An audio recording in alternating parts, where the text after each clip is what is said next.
just a warm welcome to everybody who's joined us, probably people in England and people as they get towards the end of the evening in Australia.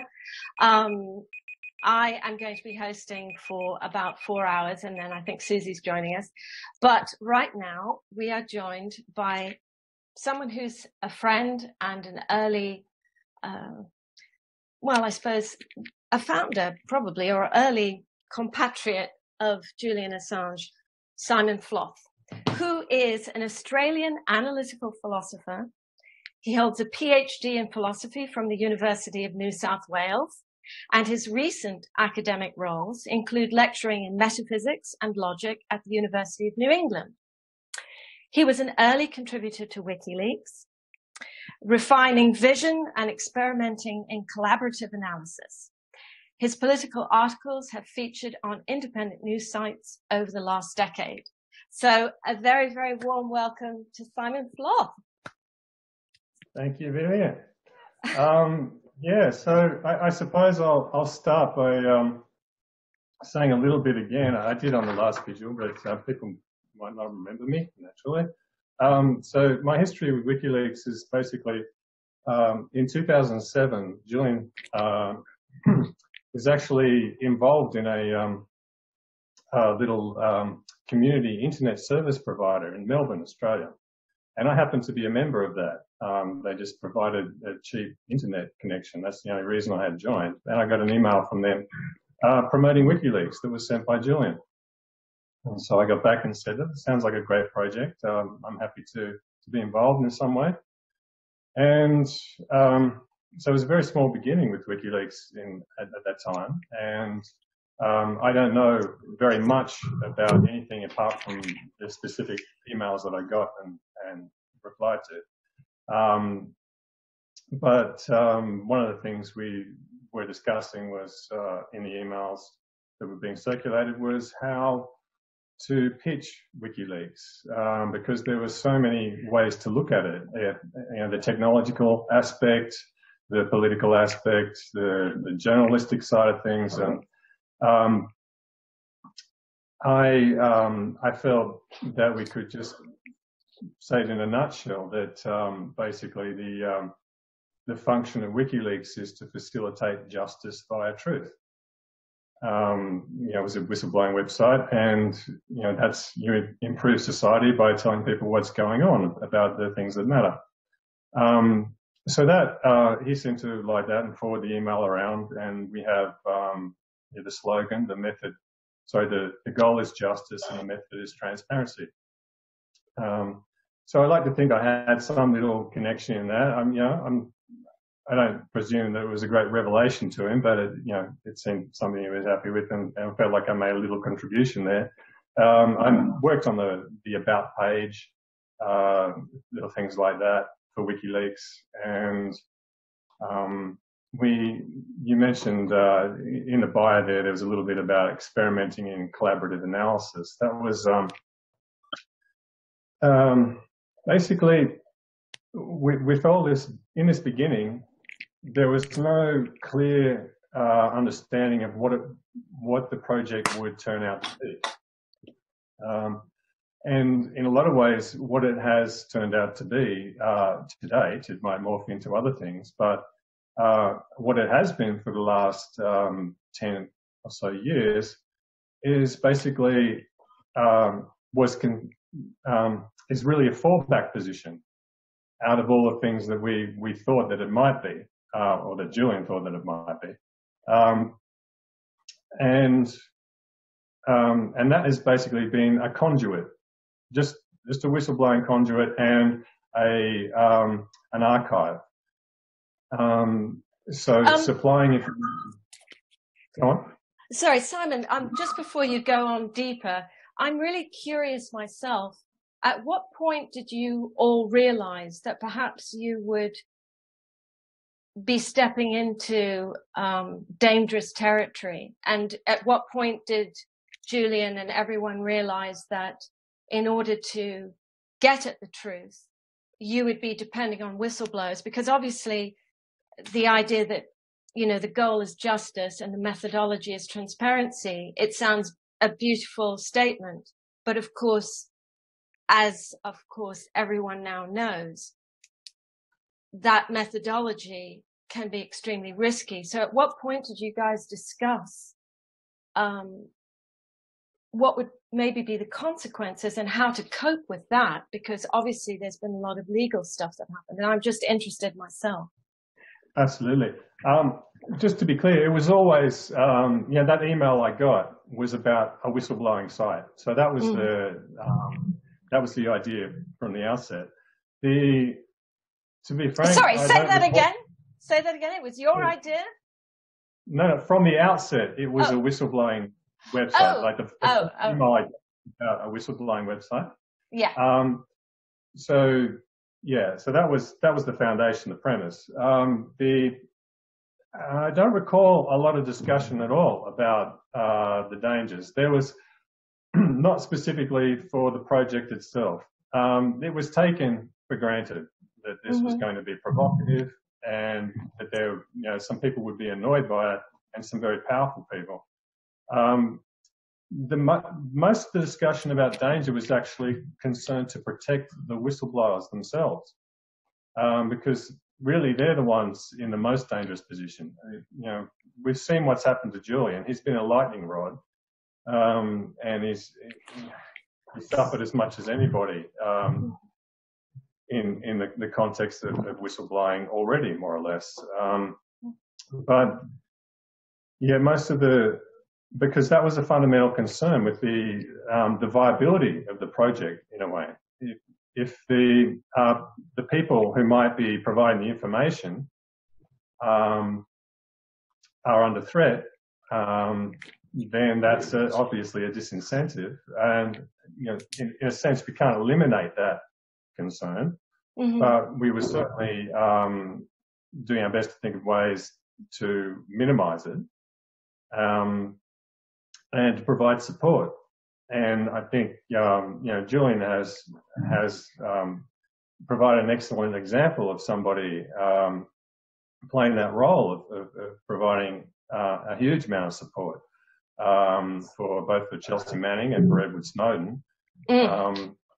So that's been a major thing. And I think I recall John Kiriakou said in the previous Vigil, he appeared yesterday, but a month ago, that in his experience, there's whistleblowers don't really have any place to turn that's reliable except to WikiLeaks. So the Intercept, for instance, was had ended up turning out Reality Winner, and I think before that, a journalist currently with the Intercept was the one who got John Kiriakou himself into trouble. So these were things that were big in Julian's mind from the start, and he's thought through pretty well, I think. Being the only viable place for whistleblowers still today, I think that's a testament to the fact that this issue was taken very seriously right from the start. And obviously, all of you, even from the beginning, have some, I suppose, quest in mind, not only to bring justice to the world, but presumably to raise mankind up, because in the present society that we live in, especially now that, as Julian described it, what was it? Oh God, I'm going to always have to look at things because it's 5:20 in the morning. He said the world is not sliding, but galloping into a new transnational dystopia. So understanding that is where we're heading. The fact that WikiLeaks exists and is the first organization ever to have existed in history because of the technology, that we now have the opportunity to change society because we're interrupting the thousands of years of flow of power. So I was just curious whether you also discussed, apart from just exposing crimes, and I know that Julian was very concerned about war, and that war should be curtailed by exposing all the corruption behind it, and obviously all the connections with the armament industry and who knows what else, including just corporate takeover of foreign countries and resources. But I know that you're a philosopher, and I'm just curious whether you have in your heart hopes that go beyond simply exposing corruption that will be blossoming out of this transparency. Absolutely. You know, I can speak for myself, and I can speak for Julian a bit, only in the sense that I've read what he's written, both publicly available information and some of the emails that were circulated in those early days. He is very eloquent, and a lot of that came out in the emails, and it's very difficult to relate because I don't have a verbatim memory, and No. I can't paraphrase on that level. Of course not. No, but I really am. I just want to loosen you up and make you feel free to state, sure, if you like. Absolutely. What your vision for mankind is, and how that's in the context of WikiLeaks' purpose. Okay. So to facilitate justice by truth, as I put it before, it's a very technical and dry way to put it. But when you think about what is justice, personally, and I think I'm speaking fairly well for Julian here as well, but I go back to Plato on this. And Plato more or less describes justice as the harmonic relation of parts in a whole, which is another way to say health, in a sense. Mm-hmm. And so particularly in a democracy, the essence of a healthy society, and particularly in the case of democracy, is that it's a just society, and that it's governed by facts and truth, that it's not ruled by propaganda and misinformation. It's almost like if you take the analogy of a human being with a state. If you have a problem with the brain, it's very difficult for the human to function or to flourish. If you clear that out, if you provide the correct perspectives and information, then everything else can follow. Then you can do all manner of wonderful and useful things, and you're productive in every respect. And that you can take it from the point of view of it being essential to health, or you can also take it from the negative point of view in diagnosing the problems in society. If you can basically pin down every problem in society to a fact that it hasn't been made clear what the problem is, and therefore it's not being addressed properly, because there's no shortage of will and productive capacity in society. There are millions and millions of people in every country that can do all manner of things, so long as they have some idea of what it is that needs to be done. As long as they're not working against each other and themselves, as they so often are in societies misled by propaganda. And I have to say that I think our society is increasingly to be diagnosed in that way.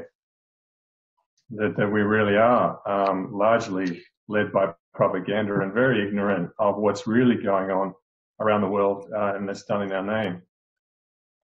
So whistleblowing is a key element here, absolutely essential, because it's the only way to, in the first instance, to access the information deep in the bowels of society.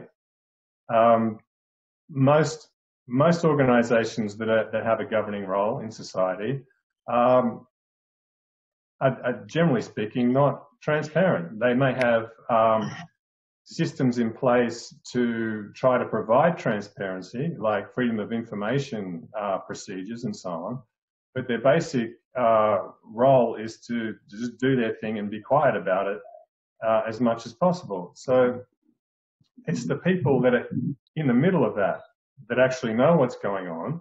Mm-hmm. And the reporters are only going to find out from those people. And then the news is only going to broadcast things depending on what the reporters find out from those people that are in there that can blow the whistle. So whistleblowing has always been the foundation of accurate and pertinent information that is necessary for the health of the society.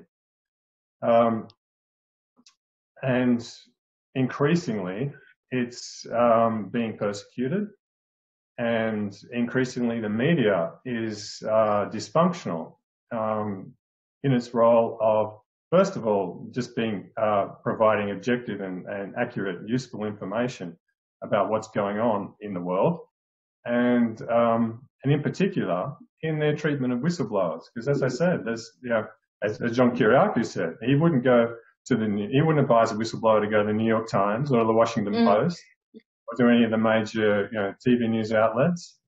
And that right there tells you that we live in a sick society, and one that is getting sicker, because there's a lag, right?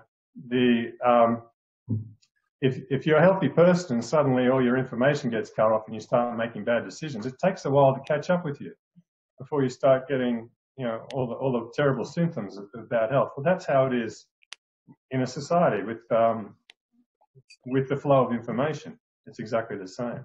And of course, that's deliberate. I mean, really, as I was listening to you, if I may interject, in some ways, which is sort of a peculiar way to look at it, but it's the truth, WikiLeaks is actually quite a passive entity. It depends on somebody volunteering information. So WikiLeaks is, I love your analogy of the holistic aspects of the body, because of course most systems are parallel, and if you don't know what's wrong with you, you don't know how to fix it. And I think that this horrendous behemoth of a system of suppression of knowledge in the form of how people are actually educated, the methods by which they're educated, the fact that, as you say, all your information is cut off, or in reality, incredibly manipulated, so that in effect you're steering people in completely the wrong direction. They're going to make mistakes. And I think that's actually what's happening as far as WikiLeaks and Julian Assange is concerned. People are making mistakes about him because they're being fed lies about him, which is the whole purpose of Unity for J, is to, from every, spectrum of the political, every spectrum of, human, work. I mean, everybody's coming from different places, but we're all unified on this piece of information that, thank God, we all understand, is that Julian has done nothing wrong. WikiLeaks is probably the first organization that's existed that makes power accountable. As I say, though, it is ironically kind of passive because it has to wait for things to be given to it.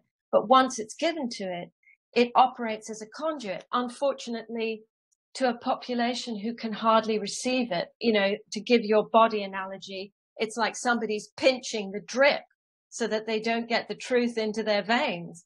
And do you feel that there is some aspect about Julian that would no, I think where I'm going with this is, I just want people who are watching this to understand that there is also your responsibility to seek the information, because just like WikiLeaks has to be kind of passive, they can't start their own little intelligence agency that goes rooting around, because then of course it would be a hostile. What was that ridiculous thing Brennan said? What's the phrase? Somebody help me. Mike Pompeo. It was the director of the CIA at the time, and it said called WikiLeaks a hostile intelligence agency. Yeah, but I think it was a non-national or whatever the hell it was. It was some nonsense. Hostile foreign intelligence agency. Yeah, or non-foreign or whatever the hell. It was just rubbish. But the thing is,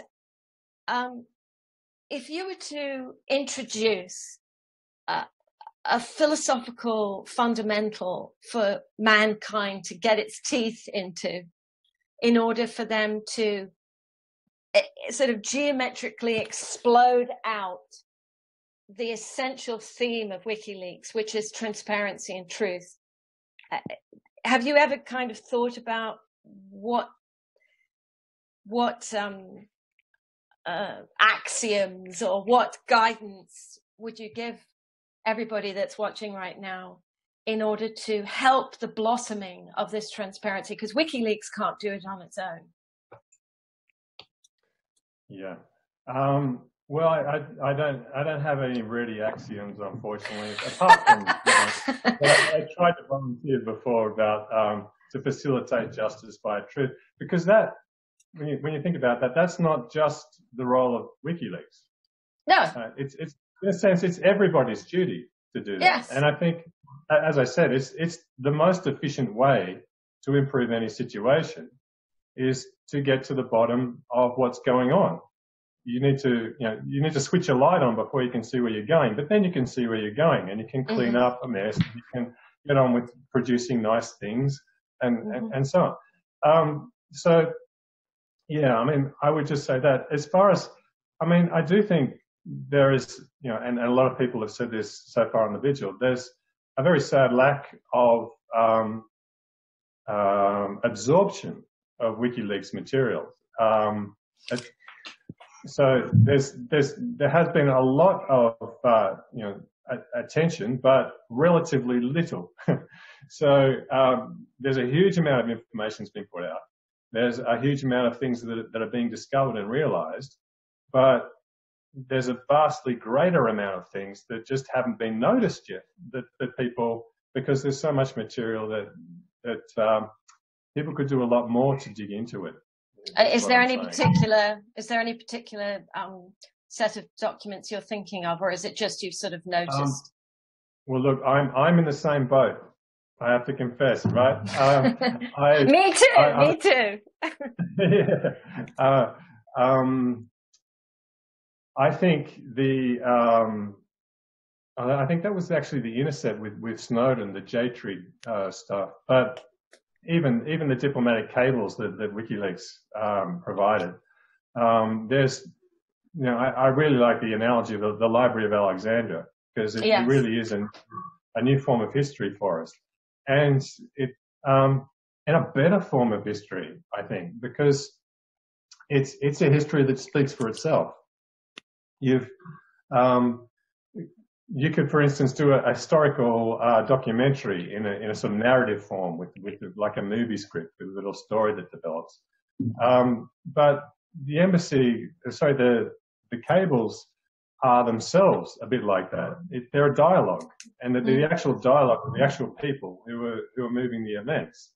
So it's very rich in contextualizing itself, in a sense, in illustrating the dynamics of what is occurring.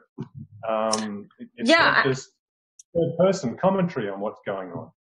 Yes, and as Julian said, the great gift of these cables is that they're not disguised and hidden with public relations. They're written very unself-consciously, because they don't expect to be intercepted. So as far as, obviously WikiLeaks' primary thing so far is that it's given people who were in a legal jam the opportunity for their lawyers to actually give them some justice, because they had proof finally of, I believe there were people in the Middle East or something where they had drawn on the documents and then won cases. So certainly WikiLeaks has achieved, within the kind of professions that require so much hard evidence. And actually, just it makes me think, that's another thing Julian said, which I actually tweeted to Trump. I'm always tweeting to President Trump. I said to him, you know, you need to put in reform laws. You need to, you know, follow the basic concepts that Julian came up with, which is that journalism should move more towards a scientific methodology where they simply write things when they've got evidence. And, you know, it doesn't stop a paper from having opinions, but then at least they're recognized as opinions. So, you know, if you were to cast a wand, let's say there was an alien landing and they gave you the power to just push bad people out the way and you would reorganize it, what would be one of the first things that you would want to alter within society so that this process of transparency should begin? I keep putting you in these places where you have to imagine things. I'm sorry. Am I torturing you? I like it. It's fine. But it is a little daunting in some respects. So I'll continue from what I was saying at the start, actually. What WikiLeaks has turned out to be has really been what was envisaged as a fallback position by Julian at the start, because and it's interesting you mentioned the intelligence agency aspect. So I'll complete Mike Pompeo's quote: non-state hostile foreign intelligence agency. That was it. Now I had a comment about that I wrote here. If WikiLeaks is hostile to the CIA, it is not because WikiLeaks is hostile to Americans. It is because the CIA is hostile to Americans. Oh, God. And, yeah, I think that's what he needs to appreciate, because, I mean, look at these analogies we've been using. A functional democracy is one which is analogous to a human being where the public has a key role in the decision-making organ, the brain. Right? So intelligence agency is, in a sense, the brain of a society, right? That's in a sense, it's the part of the society that's supposed to be aware of all the things that are going on and make sure that the intelligent decisions are made. And, you know, politicians have to tap into that if they want to make an intelligent decision about what's going on in the world. So in democracy, where the public is supposed to have a major role in the intelligence of the society, you know, an intelligence agency arguably shouldn't be a secretive entity. Really, that should be an indication in some ways of a repressive society. So Julian actually used the expression a public intelligence agency, as I recall, in one of the emails at some point. And a lot of people are proponents of open intelligence. I can't remember, I think Robert Steele is one guy, kind of controversial figure, but he's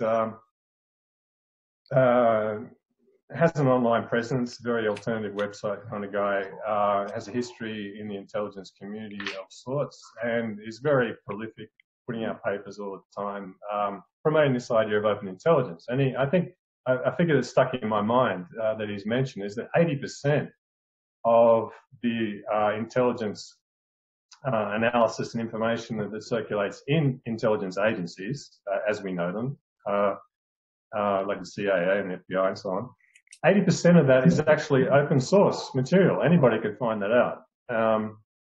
And he's fairly critical of the other 20%. And I don't blame him. You know, if you listen to anything Ray McGovern tells you about what goes on in the CIA, and particularly with this Russiagate phenomena, yeah, it's arguable that it's not all that much of a service to have such an espionage focus when it comes to intelligence, and particularly this matter of the media being being driven and drip fed these little anonymous leaks from intelligence agencies. It really seems like an unhealthy. You look at the analogy of the person and the brain that guides their decisions. It's like there's some part of their brain that's like it's not accessible to the rest of the brain, and it's just drip feeding narratives. It's almost like somebody's governed by this, this alternate personality that's just sort of haunting them and driving them, possessing them. I think that's a brilliant way of describing it, because I think that, this is part of why society is falling to pieces. It's because, like you said, in a holistic, healthy body, the brain and everything in it is functioning as it should.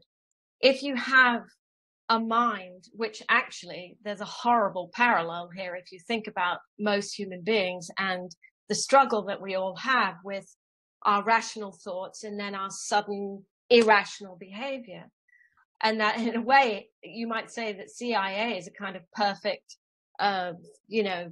extension of that kind of madness. And as Kevin Shipp said, he's another former CIA, they call it the paranoia palace, the CIA. Right. And, paranoia, to some extent, is just that. And I also think that Susie was talking about how the NSA really operates as a kind of first come, first serve with the biggest amount of money to get intel on, I guess, competitors or individuals. I think that, the corruption and the level of selling information that doesn't belong to people. How about Google Analytics and all the ways in which they're biometrically sucking up all of our, body fat measurements, how much we walk, whether we can think straight, all these free sites where you're supposed to see how well you can think. I have a terrifying feeling that those are all biofeedbacks to see how well, they're poisoning people and misleading them. I don't know how to get to the point here that I'm getting at, but I just think that Ray McGovern, I think, said that there was a sort of a birth defect with the CIA. The fact that it should have been, an actual intelligence analysis so that individuals would look at many, many things going on in the world and report sensibly those bits of intelligence that they had verified to the president and whoever else.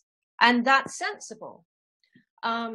But the birth defect was the espionage stuff, the people that kind of came through from the Second World War.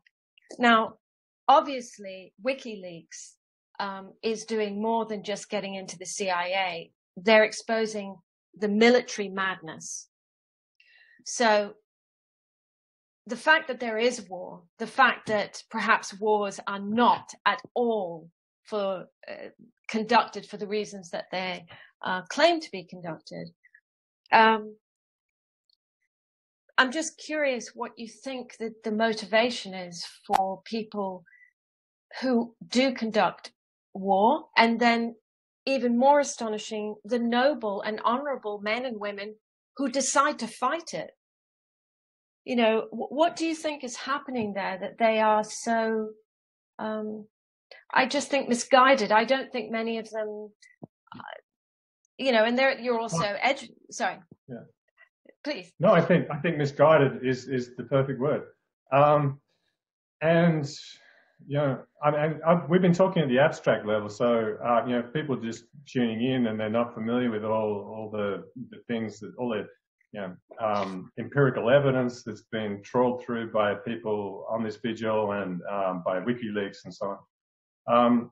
I suppose I will start with what I think is the most damning indictment of the media at the moment. So I really think it is a situation now where we're predominantly living under an illusion of propaganda. I call it media virtual reality. Yeah. And I think one of the best examples of it was the Iraq War. And one of the worst examples of it, depending on how you want to talk about it. So in 2002, this whole thing about weapons of mass destruction, right? I think Andrew Wilkie was an Australian whistleblower. He was part of ASIO at the time, and he pointed out, he came out and said, look, you know, I don't know where they're getting this, where you're hearing this from, but this high confidence, you know, I'm paraphrasing, you know, that was in the US, there was this high confidence reports, just like there is now, about Russia interference, that Saddam had weapons of mass destruction. And Andrew Wilkie was saying, no, you know, the evidence isn't that strong, and we know it in these agencies, but we're not saying it. And so what happened then? The Iraq War happened, right? It went uncontested.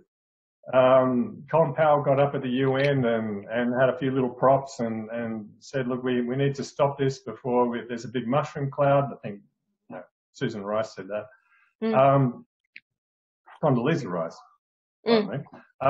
So that's about as bad as anything you can imagine. The whole of the intelligence and media apparatus in the US just took a turn to, you know, to the worst. It just pulled off the highway and drove down and parked the car in the middle of a dump.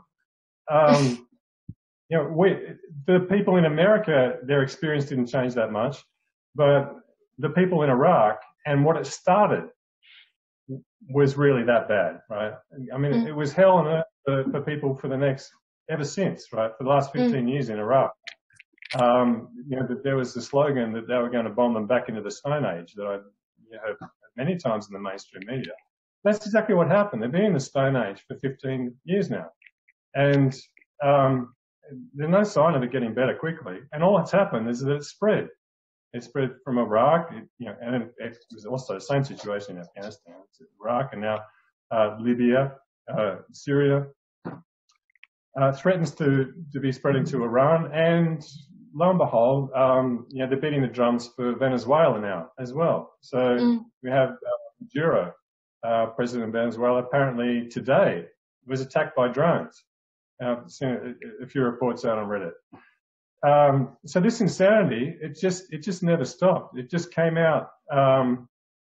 It just emerged. And like I said, you know, life didn't change straight away for Americans in terms of their daily life. But that level of corruption has got a lot to do with the economic decline in the quality of life of the average American. The reason why there was so much discontent at this last election, and I think quite clearly the motivation for so many to vote for Trump as a protest vote. So again, media virtual reality is essential for any of this stuff to happen, and for everybody to continue without thinking that there's anything drastically wrong. And that's what's so criminal and spiritually bankrupt, that, absolutely, yeah. You know, the fact that you said if all your information is cut off, or worse still, you're given the wrong information. I mean, really what it is, it's an incredible arrogance, because it's like chopping people off at the knees and then laughing at them because they can't walk anymore. You know, it's like an arrogance, which actually, having grown up in England, and I don't know if you've ever read any the Mitford sisters, they were sort of, you know, 30s debutante women, that one became the wife of Mosley, who was the sort of like British right-wing equivalent of Hitler, and they all kind of, you know, were friends with Hitler. And anyway, the point that I'm making is that in one of the books of one of the Mitford sisters called Deborah, she became the Duchess of something. I read it, and it was filled with this kind of quite unconscious disdain and almost sort of revulsion of the sort of the common person. And there's this kind of withering, sarcastic, you know, making jokes about everyone and making a joke on other people and making them into fools. And I think, you know, I just can't wonder at the arrogance, and it is comparable to that which is in the highest positions in the American government, because the education has been destroyed, journalism has been destroyed, TV, with all these reality TVs, shows just demonstrating for people how to not communicate, to just scream at each other and swear and be horrible. It's like some kind of deliberate, and I'm sure it is, a deliberate social engineering, so that you, in effect, render the entire population not only unable to have information because of the horrible education they get, but also to encourage them not to communicate, to get drugged up, to be totally distracted. And meanwhile, you just get on with this, what seems to be a really strange agenda. Like, why do they want to crush all of humanity? You know, what do you think? Yeah. Did Julian ever say to you why, you know, did you ever wonder why they're trying to crush humanity? No, not specifically. And I think I tend to think it's more of a natural thing that you know, there's the saying that everyone's familiar with: power corrupts, and absolute power corrupts absolutely. It's just in the nature of human beings. You have this little part of your brain called the amygdala. It makes you fight or run when you feel threatened. And the thing is, when you know, if you make it to a position of power, you don't lose that part of your brain. It just gets more sensitive to all the threats around you, all the competitors, right?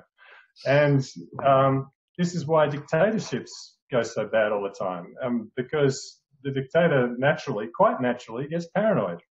He's got a lot of reasons to worry about all the threats around him, all the people that don't like the way he's running the show, and so he does what he can to look after himself, which unfortunately trashes the society that he happens to be the dictator on top of.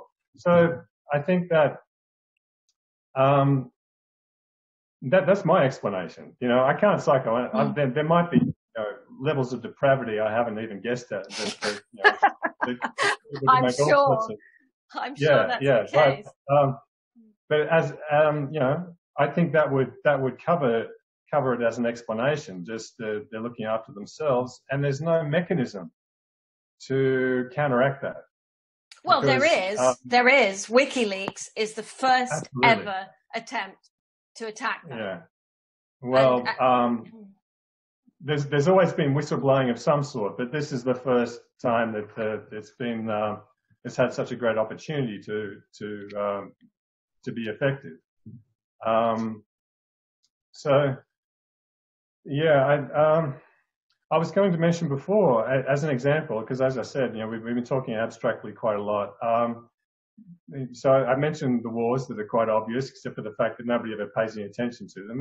Yemen, for instance, is raging away there. And I think somebody said there's been no mention on some particular major American network, no mention of Yemen for 6 months, maybe 12 months. And yet we're hearing every day about Russiagate, about some, some trivia about, people's foibles or pregnancies or whatever have you, you know. Mm-hmm. But when it comes to accurate information as to what's going on in these wars, the only journalists on the ground in Syria, in Iraq and so on, there's very few there.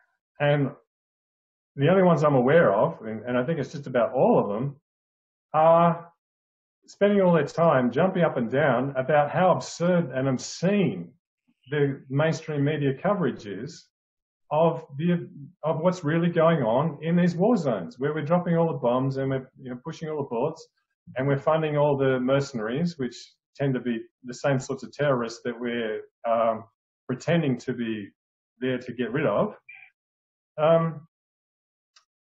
these are relatively easy things to verify. Jimmy Dawes' YouTube channel, for instance, covers this thing quite well, and I'm ashamed of the fact that I don't have a link here, a name to refer to. But if you track down a couple of these journalists that are actually there on the ground, and as I said, Jimmy Dawes mentioned some of them, you find out that this perspective of the role of America in the world is just absolutely inverted. The media virtual reality is the exact opposite to what's going on. We're the bad guys. There's no doubt about it if you actually get to the facts of the matter. And WikiLeaks does a great job of making that clear in many ways. But the information's out there, just nobody's tuning into it. As I said, nothing mentioned about Yemen in 6 months on some major network. Well, I think we've established that the media is broken. So the fact that they're not doing their job is established. In fact, what you made me think of is that WikiLeaks really needs to open up a new division called like Wiki Times and actually start running a newspaper and covering those matters that count. And in many ways, I think that would be a very wonderful way to fund themselves. And I hope that Julian, gets out of there very soon, recovers. And I think there'll be WikiLeaks, but then there'll be Wiki Times. And there'll be one source on the planet doing the job of journalism. So, what?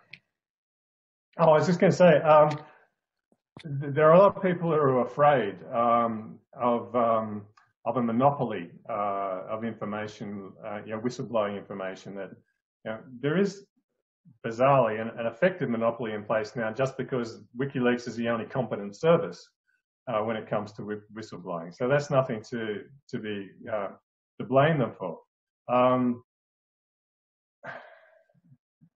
As I said, WikiLeaks, as it is a fallback position. There were all sorts of ideas that, there was going to be a WikiLeaks journal, like an academic journal. There's going to be, some sort of collaborative analysis. That unfortunately, the experiments that we undertook in that respect didn't work out.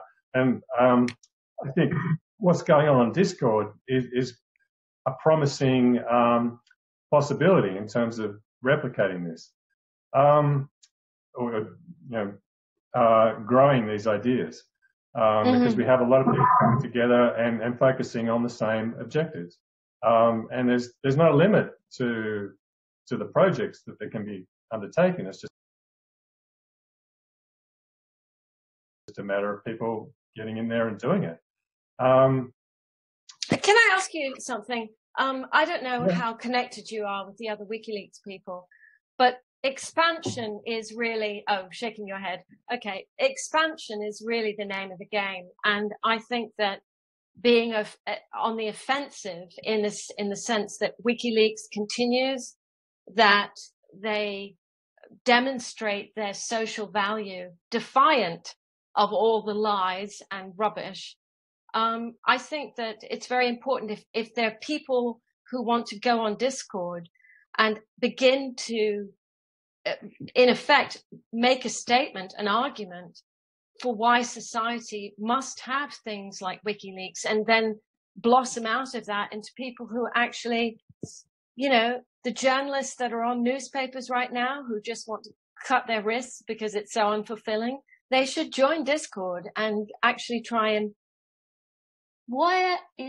sorry, Susie, I didn't see that. Can you say that? Sorry, she sent me a message of a question. I can see it. Yeah, I can see it.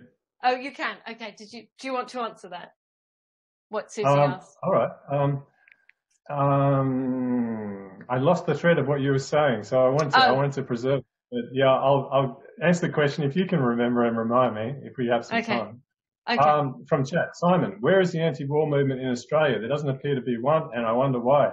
Yeah, I would say exactly the same thing, unfortunately. The anti-war movement. There's no political activity in Australia seems to be like it is elsewhere governed by media virtual reality. And that means the two parties, all, as Chomsky puts it, the way that the hierarchy, the oligarchy, however you want to put it, how they control society is they don't pay much attention to what's going on outside a small area of discussion, but they allow very lively debate within a very narrow framework. And that's exactly what you have with the two-party systems. You have basically they all agree on neoliberal principles, and they're all happy with wars all over the place. Labor, Liberal, doesn't make any difference if you're Australian. Democrat, Republican, if you're American, doesn't make any difference. The wars are all great. So there's no discussion. There's no discussion in the media of it. And I think if there was some, then there would be an anti-war movement. The Occupy movement had an anti-war aspect, but it fizzled. And there are a lot of reasons for that. Largely, I think, because they had so many valid concerns that it was hard to have an actual edge to focus on. But anyway, that's my the long and the short of it, I think, is that you can blame media virtual reality and the fact that most people are still sticking to it when it comes to the information that the presuppositions that they organise on. So there's no presuppositions coming out of there that warrant an anti-war movement. But obviously we need one. So get your information from somewhere else, please. All right. So what else do we have? I can do that. Yeah, she says because Australians are completely apathetic and sport is the local religion. Yeah, you could say that as well. But again, I think people are basically decent. I think that they don't think that there's anything wrong with the information they're getting from the media. They don't think that there's such a thing as media virtual reality. They just think that's reality. And if it is reality, then they're not doing anything particularly terrible by letting it all happen, by going along with whatever the government's doing at home and abroad. But and the same for, like you mentioned before, the people that fight the wars. They're there from their heart. They're performing what they think is a service to their country. And, tragically, when they get back, a lot of them are committing suicide because they can't tally their experiences and their actions with their original motivations. They had to do so many terrible things. And that's why Bradley Manning leaked the information that he leaked at the time, before he was Chelsea Manning. He witnessed that people were being tortured for nothing. They're sent to Gitmo for nothing. And not just that he saw that happening, it was the sorts of people that he was researching and reporting to his superiors were ending up in places like Gitmo. And he pointed this out, and he was told to go and get some more. So, you can't blame him for wanting to, open the lid on that can of worms. And without that information, without seeing that, without knowing what's really going on, you go along with it because that's all you know. And I think, if all the wars are great that we're doing, if our political system is basically healthy, if we need all this new legislation to make sure whistleblowers go to jail and all that sort of stuff, if we can take all that, that sort of nonsense that we're being fed from the media as reasonable and rational, and the way that they tell us on TV is always so reasonable and rational that we're inclined to believe them. If we do that, if we take it on board, then of course we're going to be apathetic. We don't have anything to worry about. We can go play sport. And that'll be our local religion, as they said there on the chat. But the answer is the truth. We need to see what's really going on. And WikiLeaks is a window into reality. That's a perfect way of putting it. WikiLeaks is a window into reality. And I actually think that the second stage is to start, like Susie and Elizabeth have been examining a lot of the material that came out from Snowden. I think another part of Discord might be that people get together and decide to examine certain things in WikiLeaks so that there's even greater understanding. I mean, obviously there's an incredible amount of material, and that can't just be processed by a couple of journalists. So I think, you know, people in Discord should dig in to WikiLeaks and find gems, and even if they would just say what they found. And like I say, I think Wiki Times needs to happen, because there are no newspapers left now. I mean, not only is it a platform for whistleblowers and a publishing for proof and documents, but it is a beginning of a cultural and societal change of transparency. And for anybody who wants to delve into that material, like you said, so little of it has actually been looked at. I think it would just be an incredible contribution to this movement, because it'll also make people more aware of why it's so important. I agree. I think that they're all good ideas. I feel like we're over time, but I would just mention there's a website called Wiki Tribune. James Wales, the guy who did Wikipedia, has created this website, and he actually quotes Julian about scientific journalism. So the idea is good. The execution is terrible, because all these deep state players have gone in there and gone on about Russiagate and stuff like this. But you know, if people on Discord can go there and clean it up, we'll have exactly what you were talking about. And I think that'd be great. Yes. Although I'd kind of like it to be sort of kept away from potential, you know, dilution by people interfering with it. I suppose that could happen on Discord, but if I know Susie, she'd sort that out in a flash. Anyway, Susie, are you there? Are you still with us, or are you just shooting comments occasionally? Where are you? Anyway, are you? I'm hoping to get Susie on here, because I'm sure she'd like to have a quick chat with you, unless you've got to go. Do we not have a next guest? I'm not sure. Hang on a sec. Susie, are you there? Hang on a sec. I'm just going to go on and give her a quick little call. Hang on a sec. Susie, do you want to come on? She's probably like feeding her children, but hang on. Is there anything that you'd like to say to people that are watching right now that would inspire them or encourage them in a way to help Julian? Wow.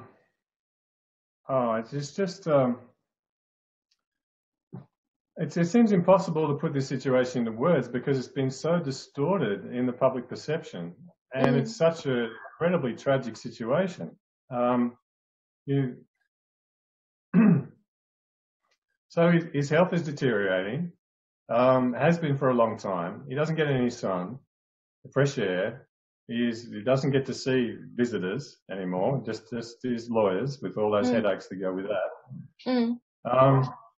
It's inhuman. And I think that's the key to the situation. This needs a humanitarian solution. And that means getting him out of there, getting him some safety, getting him some assurance that he's not being extradited to the US. So I don't, like I said, it's just beyond words in so many ways. I think that the situation is increasingly coming to a head, that the virtual reality that's been spun around it has to be spun so intensely to preserve itself, because it's such a crazy situation. I think it's a very fragile situation. And I think that's part of the reason why Moreno hasn't kicked him out yet, is because something like that could break the spell. You imagine Julian Assange out of the embassy. Moreno has thereby violated the Constitution of Ecuador, has gone directly against this ruling emphasizing the non-refoulement principle by handing Julian back to his persecutors. you know, there are a lot of pressures on him, but and I think he really does want to get rid of Julian, but it's such a bizarre situation that I don't know that he can do that without things blowing up beyond his own control. But we need to do our best to burst this bubble, you know, regardless of what happens with Moreno or with the British government or the Australian government. We need to be pointing out the absurdity, the intolerability, the inhumanity. There's just been overwhelming in from every angle that you look at this situation. So, well, there's lots of rules being broken here. I mean, Julian is supposed to have a passport. He is an Australian citizen. Why don't they give him his passport? You know, he is, he is an Ecuadorian citizen, which means he has every right to be in the embassy as if he was living in his own home in Ecuador. He doesn't suddenly lose his rights because Moreno doesn't like him tweeting about, you know, the Spanish government doing bad things, you know, or whatever his problem was. I heard somebody earlier on during the vigil say that they felt that Moreno was actually just, you know, sort of trying to milk as much as he could out of the situation, which is why he's stalling, you know, to make deals. I mean, possibly. But right. What do you think Australian people should actually be saying to their Prime Minister? What do you think they should be saying to their fellow Australians to get this sorted out?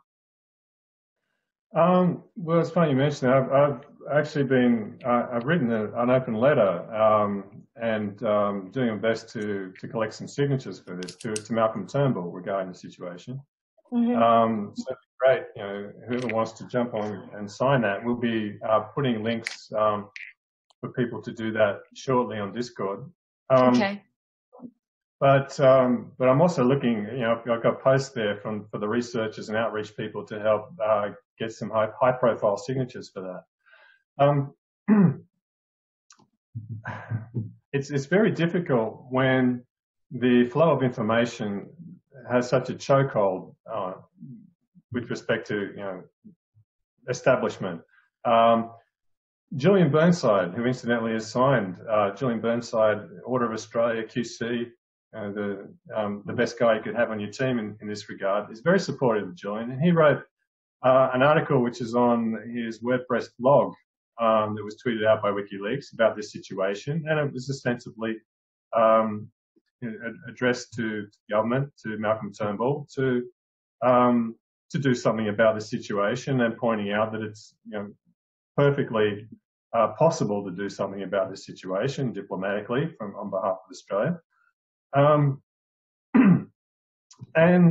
that was tweeted out by WikiLeaks as having been censored by Murdoch Press. So what I imagine is that he actually wrote that originally and sent it to the Australian to be published, and the Australian rejected it. And, you know, he had to just call back and put it on his website. So, I mean, this is the sort of situation we're in. David Hicks was a guy, I think it was in Iraq. He ended up fighting in maybe it was Afghanistan. I got a terrible memory for some things. But anyway, he was fighting on behalf of the jihadists overseas, and was in custody in America. Was being prosecuted over there, and was very unpopular initially in Australia, for understandable reasons in that context. But eventually, Australians got a bit sick of the idea of a citizen of theirs being prosecuted overseas, and started a campaign, and that became successful. Now he's living in Australia, and that can happen so easily if there's any chance for for a spark. It's like we're in a sea of petrol, and all it needs is a little spark to light it. it's that I really think the situation is that volatile with public opinion when it comes to Julian Assange. There's been so much distortion and smearing and cultivation of hatred, but it's so flimsy. Paradoxically, it's because it's so factually anemic that the situation could very easily turn very dynamically. But and something like Julian Burnside's article had been published in Australia. That could have been the catalyst. That could have set it off. And Malcolm Turnbull's feet would be to the fire, and he would be talking to the British right now, saying, "Can we please have our citizen back? What's going on here? He's not getting any health care. You can't give him safe passage to the hospital because he's jumped bail. This is a joke, right? This is an absolutely ridiculous joke." That kind of force could very easily be applied, but we're just lacking the spark. We're just feeling around for a place to ignite that. And I think I expect it may happen very shortly. Do you think that there's a precedent? A precedent set in the past in Australia where a situation like this did get ignited and the Australian people did push back against the government that might be a model to work on?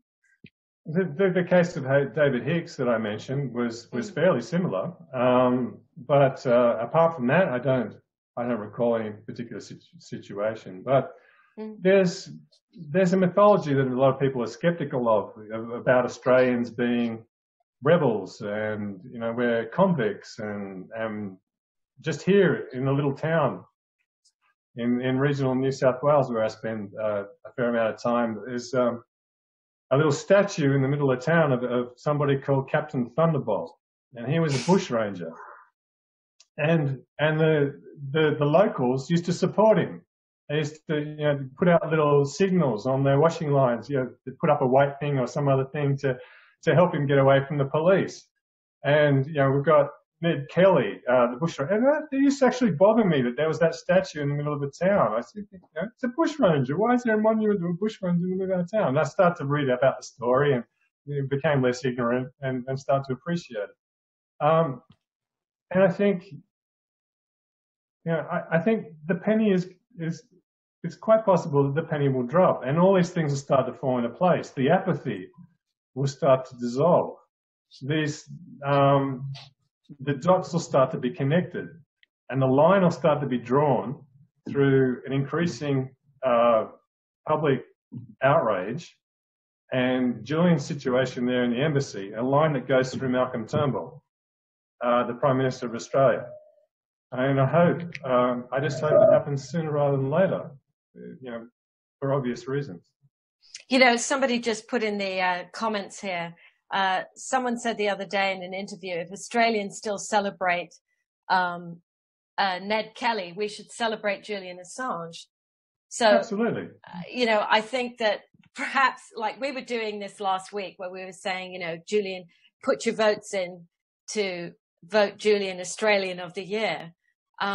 I think that in these much more light-hearted manner, people could very easily and without any kind of contentious, fears of what might happen, they should, just say, hey, I don't know what the process is in Australia to get a name, a date in the calendar appointed to a hero, but there must be some ridiculous bureaucratic process. And maybe somebody in Australia would like to take up the challenge of finding out what that process is to get a date on the calendar in Australia dedicated to Julian Assange, because I think people can get behind something like that. It's pretty uncomplicated. Anyway. Yeah. Well, I only think it's a matter of time before there is a date on the calendar for Julian Assange. Oh, I hope so. Yeah, regardless of what happens. But I hope he gets to safety before that happens. I hope it's not, the date for a martyr. I hope it's the date for somebody recognized hero. Yeah, well, that's part of this vigil, is to make sure that he isn't a statue depicting someone now long gone who was a martyr. This is why everybody really just has to pull their finger out and do something, not to be, an activist and politically, at odds with everyone. It's a very simple situation. He's a publisher. He has broken no laws, but he's upset some people that are very powerful. So to what extent do you think the Australian government is compromised and that's why they're not doing anything? Very much. Yeah, like I said, there's a lot of forces in play on Moreno, on Malcolm Turnbull, on the British government. So with respect to the Australian government, Australians live very much in the shadow of the US. We had our Prime Minister here was effectively sacked because he kind of put up a little bit of opposition to the heavy leaning, the heavy pressures from the US in terms of there's intelligence networks. Out of Pine Gap, there's a satellite station that's essential for the intelligence gathering, and to this day it guides the drones around various parts of the world that drop the bombs. Maybe it was instrumental in dropping in the attack on Maduro in Venezuela that just occurred. So Gough Whitlam was his name, and back in 1975, the Governor General, the representative of the Queen in Australia, just got up and decided that he was going to dismiss the entire government, that the Labor government that Whitlam was the head of. And to this day, there's a lot of resentment for that. Maybe not enough, I would suggest. But the same forces are bearing on Malcolm Turnbull. But the thing is, as I said, there's a multiplicity of forces. If you light a fire under Malcolm Turnbull's feet, he's got an excuse. He's got an excuse against the intelligence agencies saying, don't, like Moreno, right? There's all these pressures on Moreno from the US to do this. But the US knows that Moreno has a population that he's accountable to. They know that Moreno could end up being tried and convicted for violating the Constitution, because that's the logic, that's the legal structure here. And they know that Julian Assange has, the people in America, the nasty powers that be, that push all the wars around all over the globe, they know that Malcolm Turnbull has to operate within the political constraints that he's under. And they're largely determined, curiously enough, at the end of the day, by the people in the country and by what's going on in the media. And if that turns in Assange's favour, he's going to have to say something on behalf of Australians to Britain and expose the ridiculous situation that Assange is being slowly murdered because he jumped bail, an offence which is often punished simply by a fine, no jail term at all. And Britain has always been able to offer an assurance against extradition. There's no legal obstacle to that. They can say, we're not going to extradite him to the US for publication. And that's something that, I wrote a note here. It's a violation of Assange's rights to not give him safe passage for medical treatment, as I mentioned before. But it's a violation of everybody's rights not to give Assange assurance of extradition for publication, because we're all in this together. All the journalists, anybody who wants to say something, who wants the right to say something critical of the US without getting hauled up there and sentenced to a supermax prison or executed over in America, we all need some assurance that's not going to happen. And Julian Assange is like the test case for this. We can all see that he's not getting the assurance that we all need, that it's not going to happen to us either. Well, Elizabeth said in an earlier interview that there's a real possibility that they're lagging in this and making it go in slow motion, specifically to either just force him because he gets so ill that he just has to leave there. And it wouldn't surprise me if they were doing something that cruel. I mean, obviously at this point, they don't care what happens to him. They just don't want the finger pointed at them, that they were the ones that caused him to, you know, well, yeah.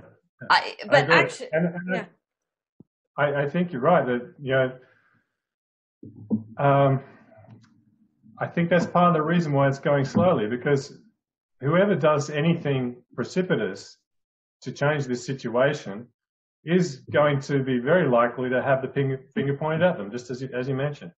So it's in their interest to try and make Julian the one who makes the first move, who stumbles out in searching for some sort of help, medical attention or something. I mean, this is ignoring and completely ignoring his rights. I mean, the fact that they're Absolutely. stalling, you know, it's very confusing.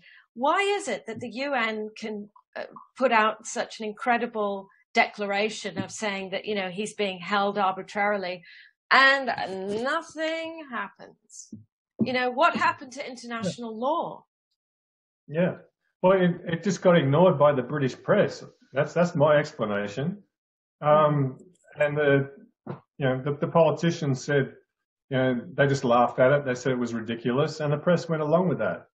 And that was, you know, it's absurd and obscene, but they get away with it because they're not accountable to anybody else. They're the final.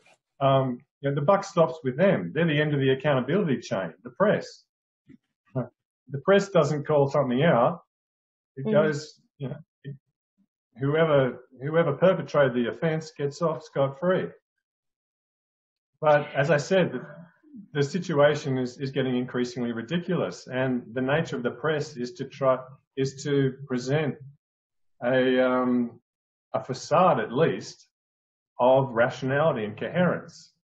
And increasingly, it looks like that's not going to hold up. At some point, it's all going to fall to bits. And at that point, then I think, you know, the tide will turn in favour of Julian.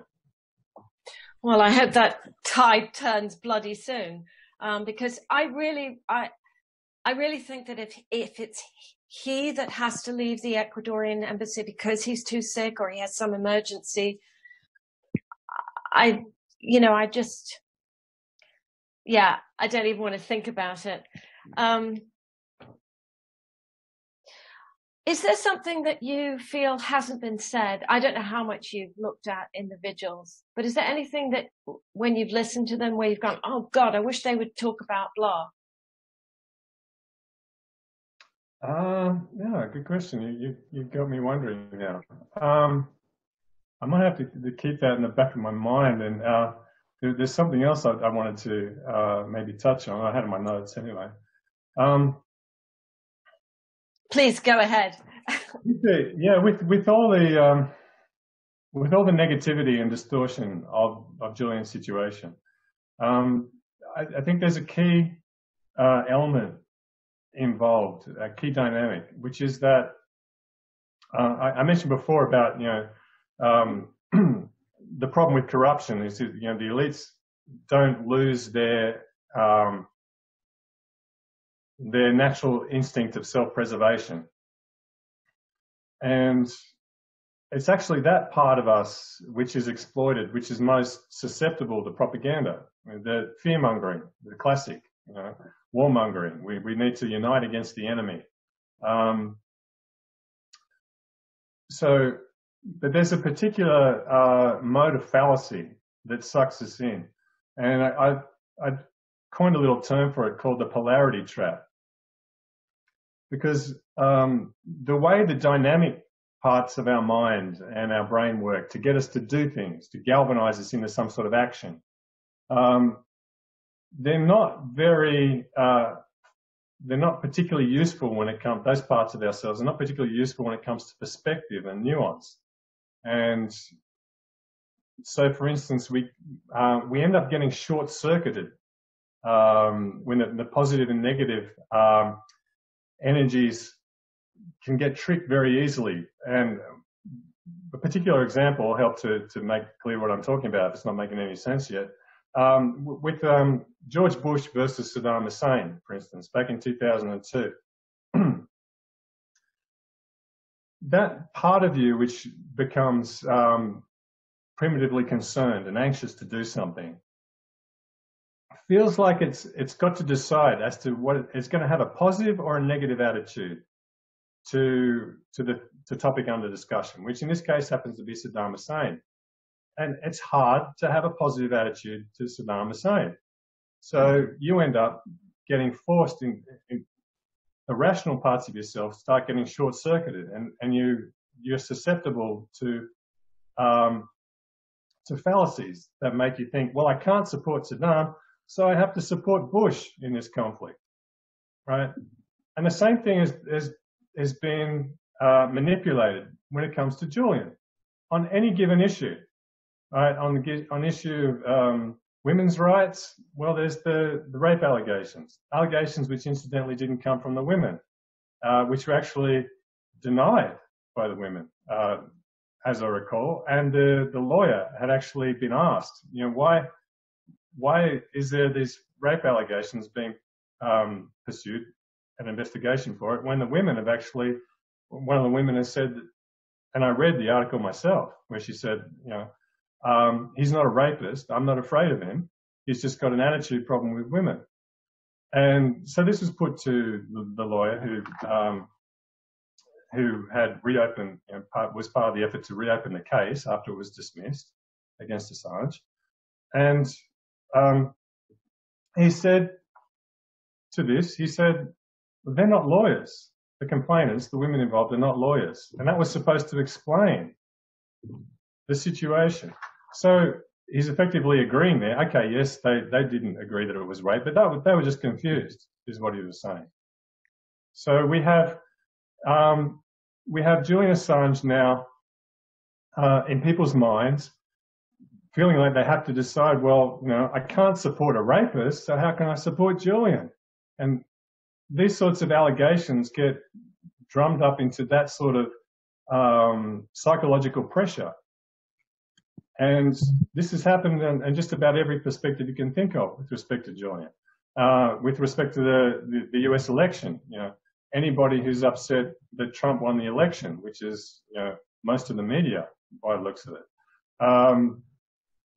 associates Julian with that. There's been these dots drawn, through the Russiagate scenario, through the leaks from the intelligence agency, hand-picked analysts in the intelligence agency, through the media to associate Trump with Julian. So anybody who's unhappy with Trump, how can they support Julian? Because that's like supporting Trump.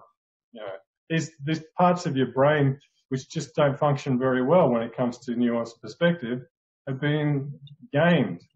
And that's what makes it hard, not only for people to support Julian or to see what's going on, but in a case that they suspect that something's going wrong, they feel too timid to be outspoken about it because everybody else has this media virtual reality conception of Julian Assange, what a nefarious figure he is.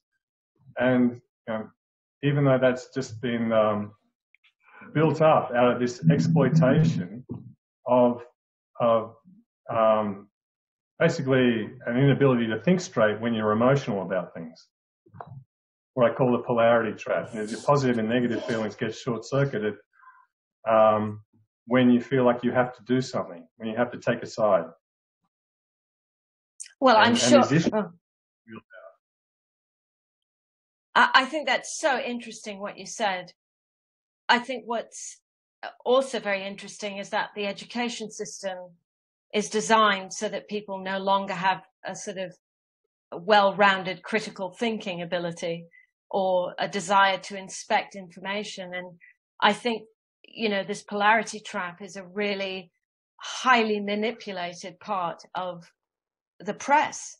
I in a way, they're kind of operating on cognitive dissonance, which is sort of interesting because they also manipulate that, where you've got certain things where you go, right, if he's working for the Russians, I can't like him. If he's a rapist, I can't like him. Right, I won't like him. It's very simple. It's sort of slightly pathetic that that's true. But given the time that people have in the day to inspect the news, that's why it's so easy in a way to just shift public opinion. And, I know you're right. I have a very dear friend in LA who's a filmmaker. She's very intelligent, but, she's a mom. She makes films. She's editing. And when I called her and told her what I was doing, with Unity 4, she said, Unity for J, she said, oh, but, it is a real problem that the Russians have interfered with our elections. And it was just really hard for me. And I said, I don't want to be insulting, but, that is literally like the seeded news media story. And in effect, she wasn't sure if I should do it because the Russians have been interfering with our elections. So it's exactly what you're talking about. It's like there's sort of completely erroneous dot connections. Yeah, I think I wrote something about this. Might be the best way to put it. Okay, I'll just read this out as I wrote in my notes. The most stupid thing anyone could ever do is to surgically remove part of a brain on account of some bad decision it contributed to. But that is exactly what the entire argument for holding WikiLeaks to account for Trump's election comes down to.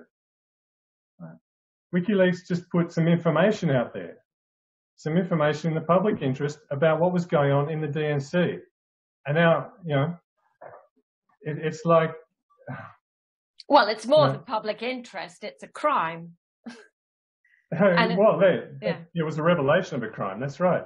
But it's information. And WikiLeaks policy is not to care, not to investigate its source. It's to take any information from anybody, inspect it, see if it's factually accurate, right? See if there's the integrity of the documents is good, that it's real information, it's not just some fabrication, and decide for themselves if that's in the public interest.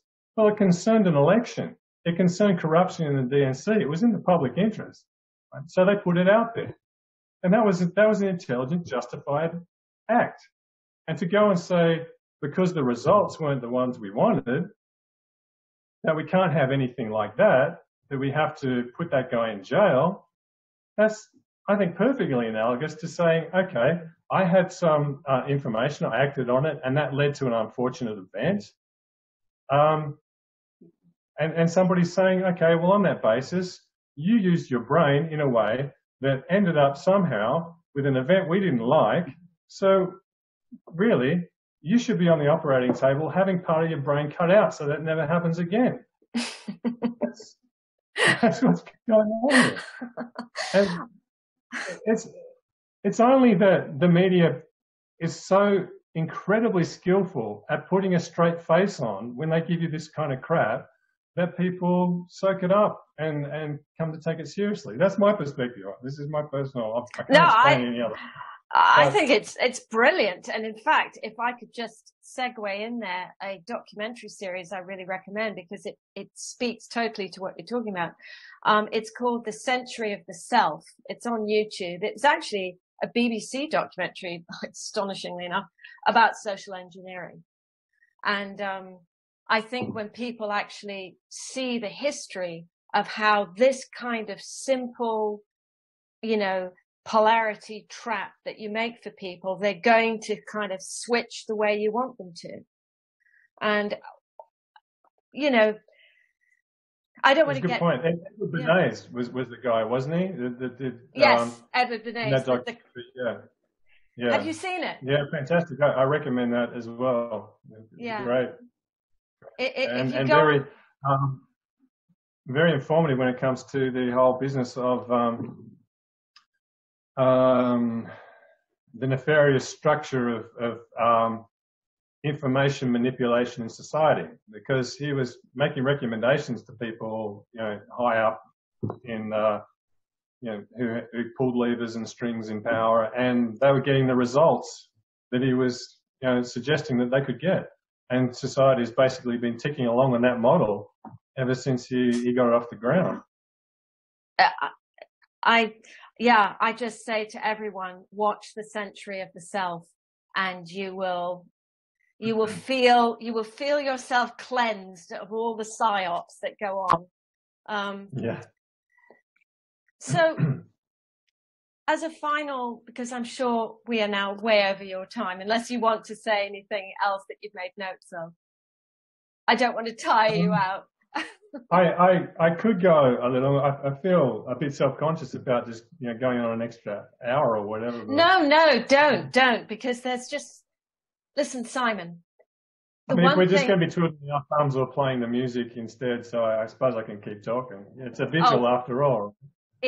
And you know what? Vigils are contemplative. So you can contemplate all you like. And I will try not to make too much noise. I'm really sorry, everyone, if I've been bashing around. It's kind of confusing, and I keep forgetting to turn my mic off. So I'm really sorry if I've been banging around and moving furniture. Anyway, but I'm going to put myself on mute, and you contemplate away. Oh, okay. Well, but don't forget I don't have all that much to say. If you had something you were thinking of, don't forget it. So with this polarity trap thing, a lot of people these days are, Helen Razor touched on this a bit, and what I thought was an excellent segment, by the way, but on binary thinking. And I think this is a good way to describe the problem that I mentioned. So, for instance, you have George Bush, Saddam Hussein. Which side are you going to take?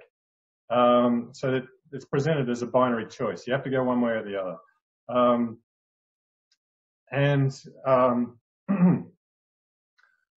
A lot of there's a movement to reject this altogether. In Indian philosophy, for instance, you have the non-dual philosophy.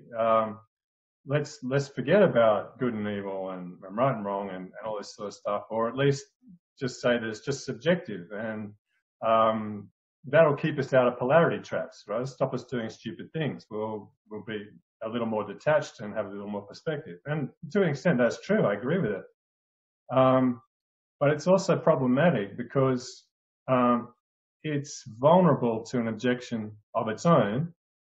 And if it falls to an objection, then you can't use it very practically to stop you getting into polarity traps either. So I want to just ramble on a bit on this topic, a little.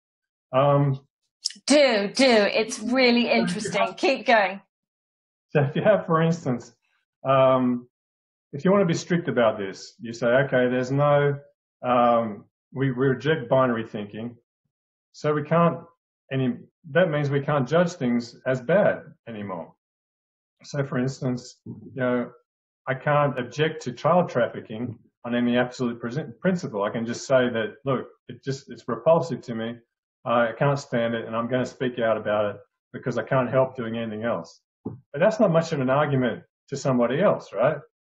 Maybe they empathize with you, but if they don't, and on some issues they won't, child trafficking they probably will, hopefully.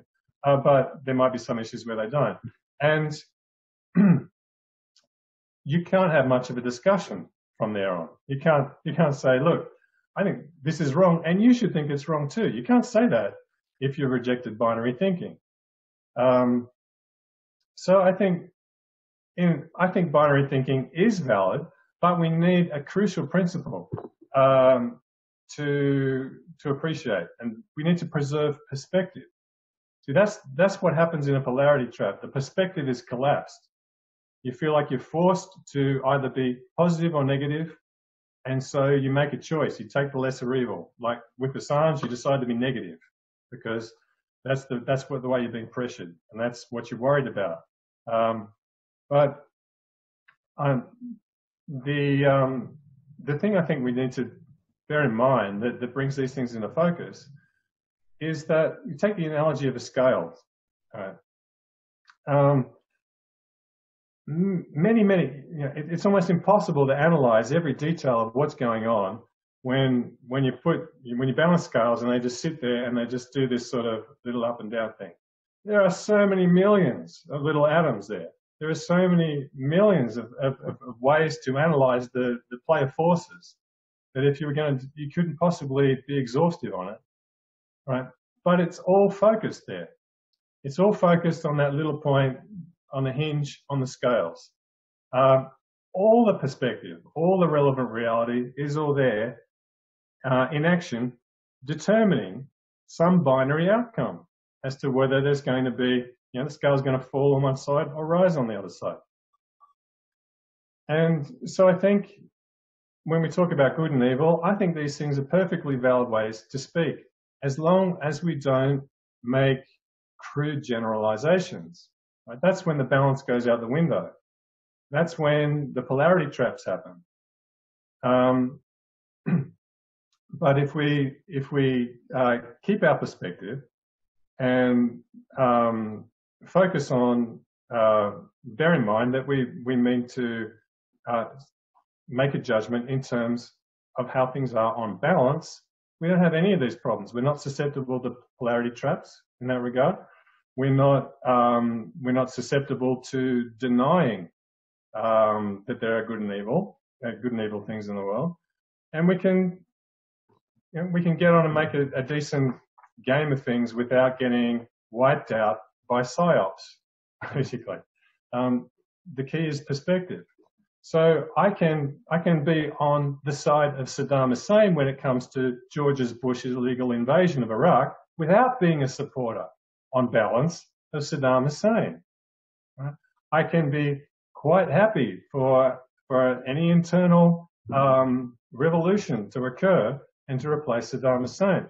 But at the same time, I agree with Saddam that Bush has got no right to go in and invade his country on the basis of a pack of lies about weapons of mass destruction, particularly when Saddam happened to supply voluminous amounts of proof as to why they didn't exist. And the same in Julian Assange's situation. You might think that there's some substance to various allegations against him. I won't go into which particular ones, but whatever they are, you might think that he should really provide a better account for himself in those regards than he has. But at the same time, you can be jumping up and down about the fact that his human rights are getting disgustingly crushed and have been for the last 6 years, and something needs to be done about that, if not for his sake, for everybody else's sake, so that we don't have to live with this example of a police state and taking that as normal existence that we have to live in. So I think everybody, if they're reasonable, will be a supporter of Julian Assange on balance, not just on balance, but a strong supporter because of the reality of all the fantastic things he's done and the fact that the allegations and the smears against him from all angles, whenever you press them, turn to dust. But there's another distinction to draw here between the difference between supporting and not abusing. So, for instance, if somebody is lying on the ground, if somebody is standing with their foot on somebody else's neck, you don't have to be a supporter of the person on the ground to be outraged and to have an objection to this situation, right? But that's how it's been portrayed in the media. There's Julian Assange. He has no internet access. He's got no health care. He needs it badly. He's in solitary confinement. He's got no sunshine, no fresh air. 6 years of that with the sunshine and fresh air. But that's really somebody standing on his neck, right? And yet people are afraid of being viewed as a supporter by objecting to that in any way whatsoever. And that's just lunacy. That's just the worst kind of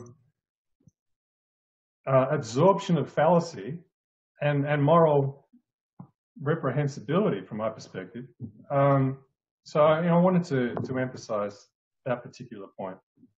Well, I think it's brilliant, and I just want to underline the brilliance of what you've just said.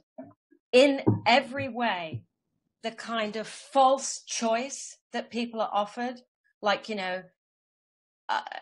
that you give this example of using the scales, right? People should think of every aspect of it in terms of, is it destructive or constructive? In other words, is him losing all his human rights destructive? Yes. Has he done anything wrong? No. So that's constructive. Is he trying to bring transparency and prevent crimes and corruption?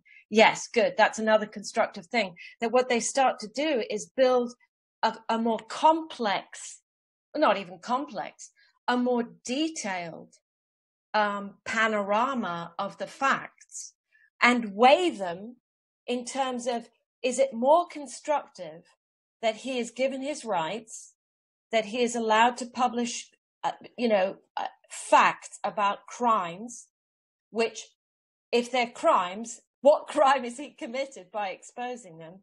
So if people start to utilize what you're describing, which is to reject the black and white either or choice, which is a false choice, and instead examine every aspect of it, all of which is available, all of this information about Julian, what WikiLeaks has done, all the information is available, and weigh up for yourself whether it's more constructive to have Julian Assange and WikiLeaks in the world than it is destructive. And I think it's pretty easy to answer, because when you look at the wars that go on and the criminality that go on and the suffering and the horrendous injustice, we can see that very easily as all destructive to mankind. So I think it's brilliant what you've said. And I really hope people paid attention to it. And if I've extrapolated a conclusion that's not your conclusion, please tell me. No, that's that follows, I think, quite clearly. We need to get the details and the perspective that counteracts distortion. And I recommend, just as you did, to people sit down and make a list if they have any doubts or confusion on the issue. It shouldn't take long just to sit there and work at it for things to start to clarify a bit. Absolutely. And somebody just said here, Razilia O'Connor, she says, clear as a bell, Simon. So you communicated it very well. That's good bit of vigil contemplation. The other thing, this follows on pretty much from what I was saying there. A lot of people are rationalising Assange's treatment in terms of political impacts, right? As I've just been describing, with respect to the election results and so on.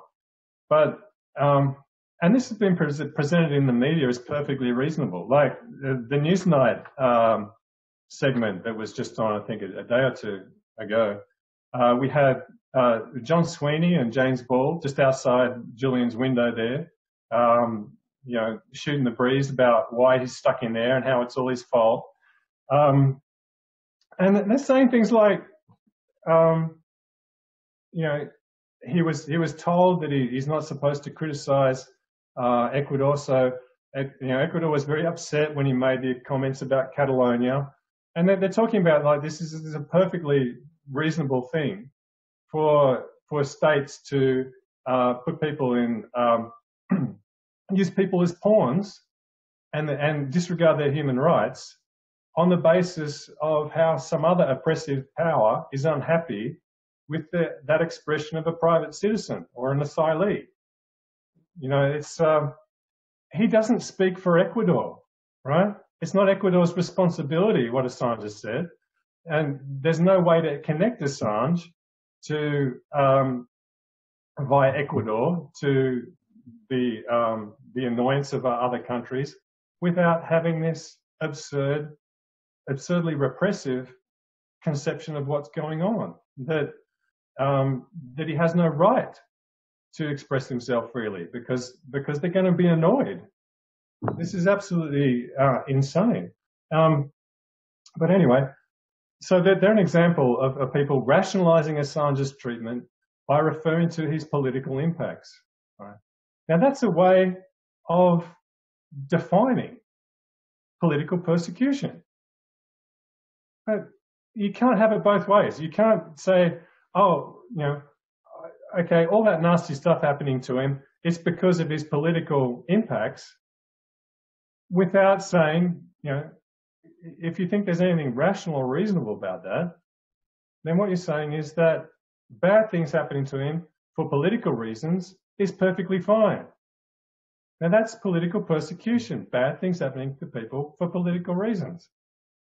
So you're saying political persecution is fine. So how are people getting away with this?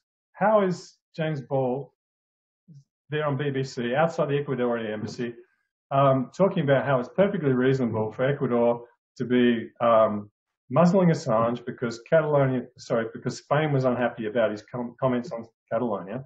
How can he get away with that when it is a simple and glaring, categorical, absolute case of political persecution?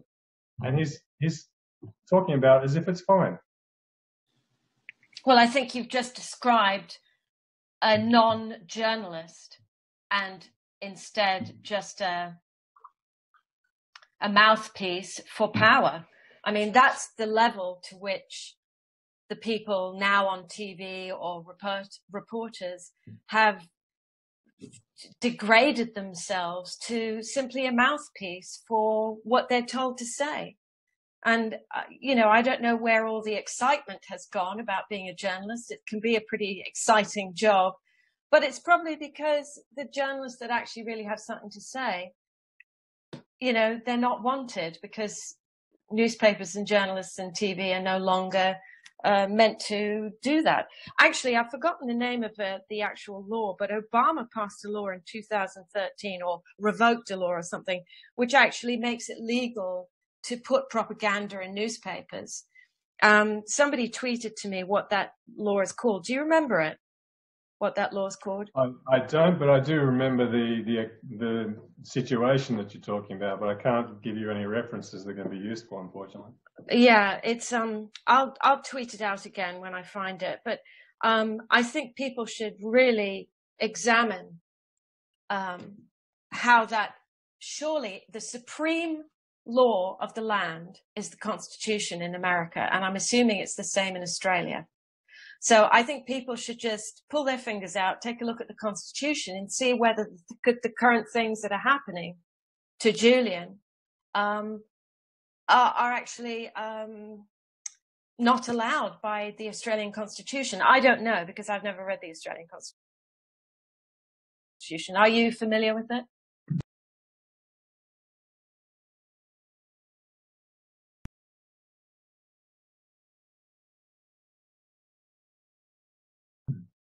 I don't have much detailed legal knowledge, but I do. I am very confident of the fact that the Australian government is obliged to defend its citizens, and that that's a matter of law as well.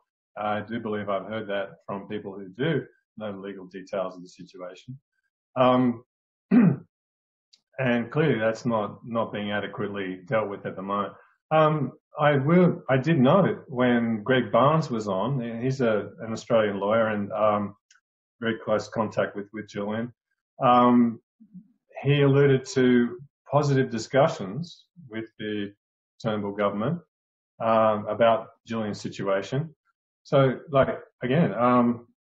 these are complex situations. There are many forces in play, and there's always hope.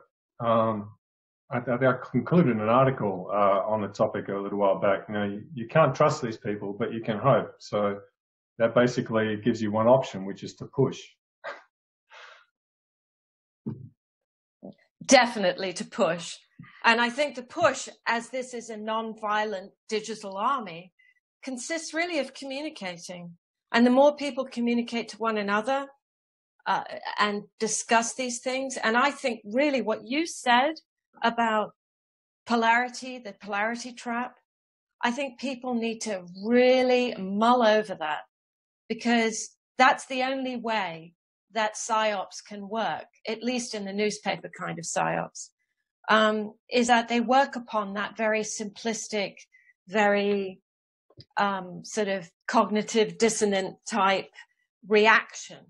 And I guess the message is stop reacting and start inspecting the facts. And once you do that, you become free of the incredible bias and the twists and the spin that goes on around you. And I think that was a brilliant contribution. I really hope people swallowed that deeply, drank deeply of the cup of your wisdom there, because I really think that's a key. No, seriously, it's a key to freedom, a freedom of thought. Well, I hope so.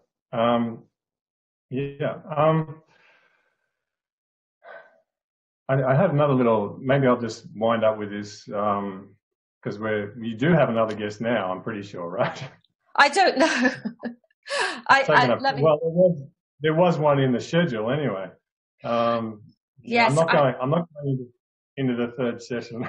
No, you don't have to. Governments aren't licensed to make whatever trade-offs they please in the name of national interest. All trade-offs in society are either justified by humane and equitable principles, or they constitute abuse.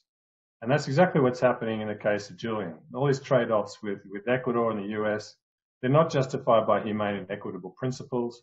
They constitute abuse, and they need to be stopped, regardless of whether you're on balance a supporter of Julian Assange. This is a matter of human rights and the structure of society. We need it for the health of our society, that this situation is resolved in a humane way, and in a way that publishers aren't going to be prosecuted for. Well, I think that's the business of being humane is perhaps at this point almost like that's probably what's become the most apathetic.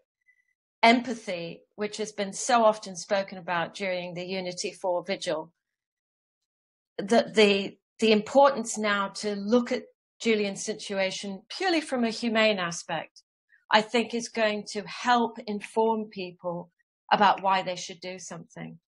Sorry. I just thought it was a good time to jump on with the point. It's actually mentioned in the open letter. The British Foreign Secretary said in Parliament just recently, we'd like to assure Julian that if he, that if he leaves the embassy, he will be treated humanely and will receive medical attention, which we think is necessary. So even the British government now is realising that humanity is an issue here, and that's an amazing development, right? Of course, he neglected to mention anything about the request for safe passage for medical treatment or for assurance against extradition. So he's basically making a very cynical remark there. But the fact that he's on record as professing to have some humane concern is something that really needs to be exploited, particularly by any Australian diplomatic effort, I would say. But anyway, I'm going to have to leave. Oh yes, no, you've been a trooper, and thank you so much. This is the first time I've done something like this, so if I've completely railroaded you at some point, forgive me. I've found it's been great. It's been very enjoyable to have a conversation. Thank you. Okay, well, good, and thank you so much.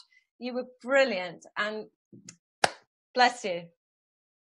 Thanks. Bless you too, and bless the whole movement, I say. Oh my God, yes. I've got a message here. And bye-bye, Simon. You have a good one. Yeah. Bye. Okay.